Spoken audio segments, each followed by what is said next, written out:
Umat Kristen di Lebanon Selatan memperingati penyaliban Yesus Kristus di tengah pertempuran antara milisi Hizbullah dengan tentara pertahanan Israel.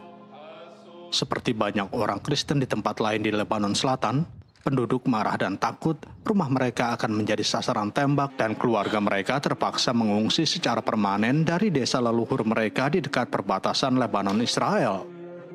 Hizbullah mulai meluncurkan roket dari puncak-puncak bukit dan desa-desa di Lebanon Selatan ke Israel pada 8 Oktober untuk mendukung sekutunya di Palestina, Hamas, yang melakukan serangan lintas batas ke Israel pada hari sebelumnya yang memicu serangan darat, udara, dan laut Israel yang sengit di jalur Gaza.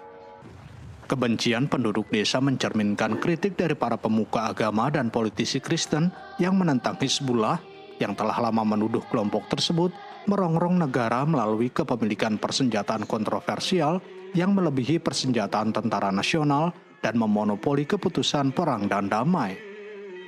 Lebih dari selusin sekte hidup berdampingan dalam keseimbangan yang genting di Lebanon, yang tercermin dalam sistem pembagian kekuasaan yang mencadangkan jabatan-jabatan pemerintahan berdasarkan agama. Dua jabatan tertinggi yang diperuntukkan bagi penganut Kristen Maronit telah kosong sejak Oktober 2022 dan Juli 2023, masing-masing karena perpecahan dalam memilih penggantinya. Selama 1 abad terakhir, ratusan ribu orang Lebanon telah mengungsi baik secara internal maupun ke luar negeri akibat konflik dan kesulitan dengan perang saudara selama 15 tahun yang menyebabkan pembunuhan dan penculikan berdasarkan sekte. Sekitar 90.000 orang telah mengungsi dari Lebanon Selatan sejak konflik pecah pada bulan Oktober. Daerah yang paling terdampak oleh penembakan adalah jalur perbatasan yang merupakan rumah bagi sekitar selusin desa Kristen termasuk Remes. Desa-desa itu terletak di perbukitan yang dipenuhi kebun zaitun, pohon pinus, dan ladang tembakau yang kini terlalu berbahaya untuk ditanami atau dipanen karena penembakan. Lebanon telah terpukul oleh krisis keuangan yang dimulai pada tahun 2019.